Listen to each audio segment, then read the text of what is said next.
the biggest thing, the biggest programming, I'll say, and conditioning that we have experienced as a society, and that children in this generation continue to experience through public schooling, through the government system, through the false matrix system, is that we are taught to silence ourselves before we even get the opportunity to get to know ourselves.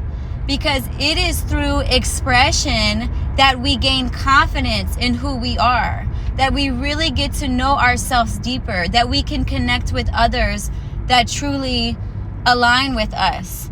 But when you're taught to be quiet, to literally ignore the urge that comes up and to shove it down, you're taught that your voice doesn't exist, that what you have to say doesn't matter, that your natural way of being is invaluable, and that you're taught that a certain way of living and being is what deems you worthy of love and to be seen and to be valuable and cared for. We were literally taught that school and the subjects that are taught are all we need to know, basically, in the school system. And then if you're not learning anything else at home, no one has wisdom to share, that's all you're learning. And we pick up on how our parents are, who had the same programming and conditioning. And then we're taught to go to college. We're taught that getting married and having children is the ultimate success, that having a house, buying our own house, is the ultimate success, which is a beautiful thing. But these are not the things that ultimately matter, because when you have generations of people living in this loop, this traumatized psychological loop of being conditioned, having childhood trauma, which that is trauma, we're all moving, not all of us, but most of us have been moving from a codependent place. We've been seeking validation outside of ourselves to prove that we are lovable, when the truth is we come in this world as love. We are just taught to hate ourselves. Look at what's in the news. Look at the advertising of makeup and beauty. We are taught to hate ourselves. We have been under this illusion for so long that we've lost sight of our true nature. So this is the importance of coming back home to yourself, getting to the roots of why you operate the way you operate, why you let fear cloud your judgments, why you are scared to use your voice, to take risks, to have courage, to use your voice. All of these things now do require immense courage, because for so long you were taught that you don't matter. Just to be this way, this is the only way that deems you successful and, I almost said matterful, but like to be deemed like valuable. So we all have had this false image of this idea of who we should be, what's worthy of love, and we've all been trying to move accordingly and molding ourselves into this idea of what is beauty, what's beautiful and successful. And it's fake, because true beauty, everyone's beautiful, but true success and wealth will come to you and be you the more that you heal, acknowledge and heal the child within you that you were and still is there. Because we are all supposed to be we're all born curious, have imagination. We're courageous. We're these things, okay? Until we're taught not to be those things. So it's about accessing that version of ourselves, that child we were, we still have within us, we still are, and embracing ourselves and life again. And man,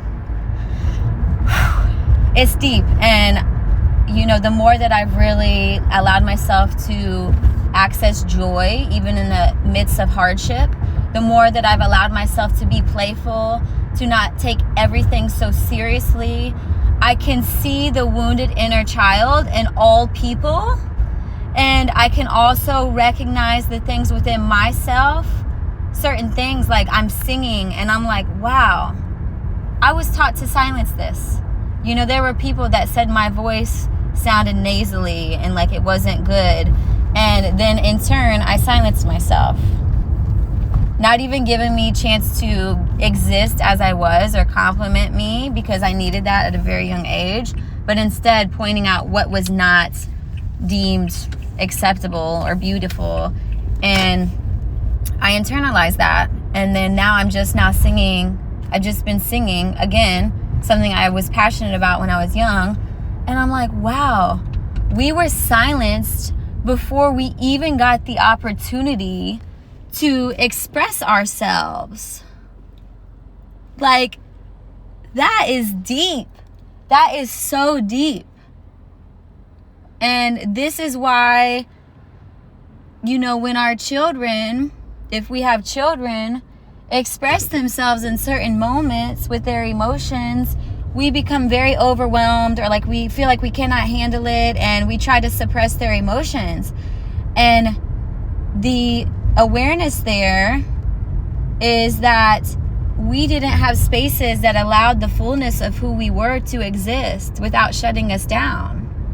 So as a woman, I've had to learn what it is to be angry, because I felt like I didn't have access to anger. I would just become saddened and cry like a little girl, which is natural though, but I'm saying like there is righteous anger there for all the ways that we have been manipulated to believe we are not beautiful, that we are ugly.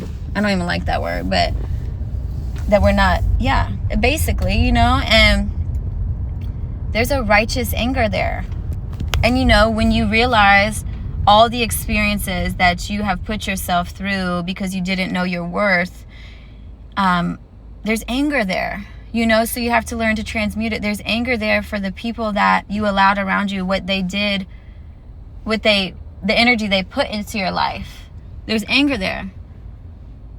But yeah, the full accountability is like you allowed it because you really felt like that's what you deserved. And that's the thing. When, as a child, you're not in environments that truly uplift you, that encourage you and love you as you are, what happens is you live out that loop in your adult life if you're not consciously aware of it. And I can say I've definitely done that in my life. And yeah, you have to learn how to access all your emotions again as an adult, you know, and that comes with inner child healing. Like, without grieving and crying and feeling all the pain of that you had as a child, you won't recognize like the situation that you've put yourselves in throughout your life. You won't see that they stemmed from that childhood wound. And it's deep. It's so important to go through it, okay? Because you deserve to feel everything that comes up in your life, not suppress it, because the more you suppress it, the more tense you become, the more stressed, and you deserve to free flow through this life and feel at ease. So the exercise of the day that I will say is like, which is the start of like some deep healing.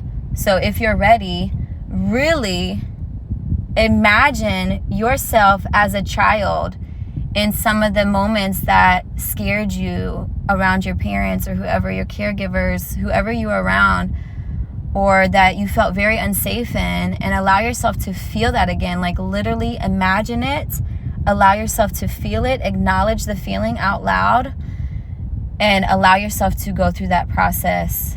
And even the things, you know, that you didn't allow yourself to feel as a child, because many times we're just going with the flow as children. We think this is normal, and it isn't until we become adults that we look back, like we can reflect and be like, wow, that was a lot of tumultuous transition that I was experiencing. That was very challenging for me emotionally, but I didn't know how to express it with words.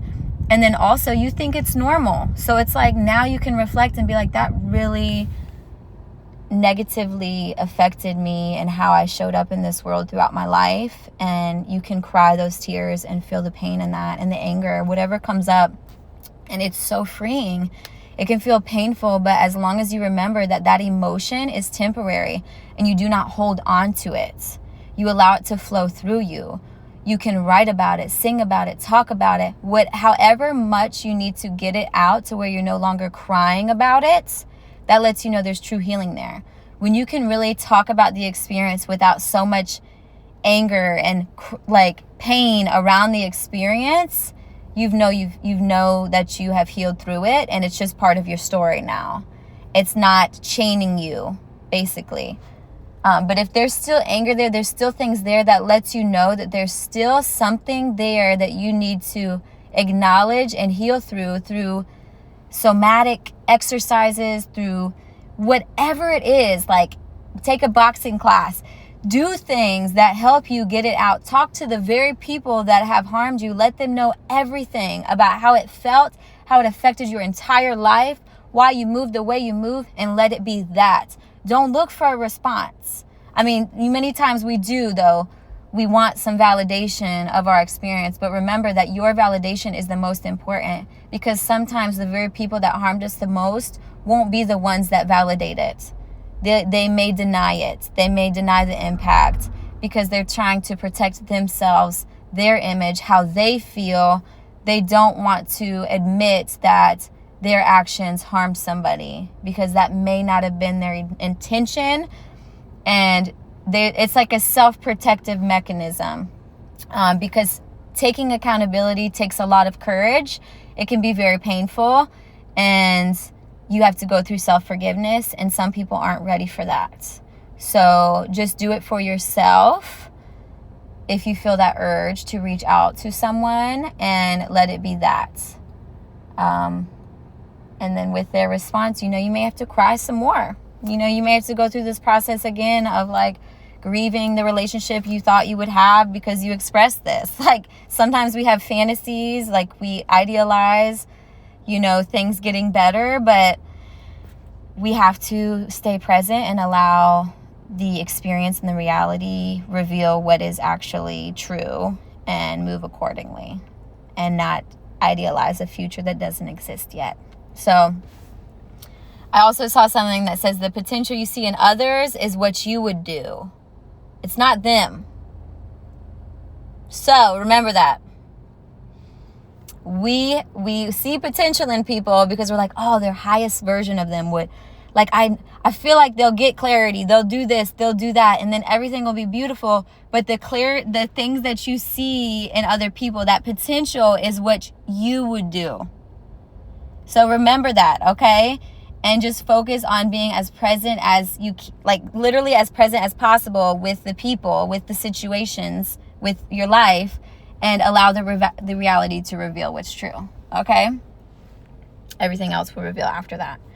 So I love you all. I just had to get on here and do a little, I had to get this out, okay? I had to express this. It's so important. I also am opening up a whole nother cohort experience. It's the same inward journey, except this one will be live. So it starts September 16th. Every Sunday at 12 p.m. we will be meeting live, and I will go through the exact steps needed to allow you to heal that child within you, to feel at home in your skin, like to feel so safe and secure in who you are and confident to go through this world and be your unapologetic self and create a life that you truly love from the ground up. And it starts within. So I love you all. I'll put the link below. Have a beautiful day, a beautiful week, beautiful month, in the years to come. All right? Peace.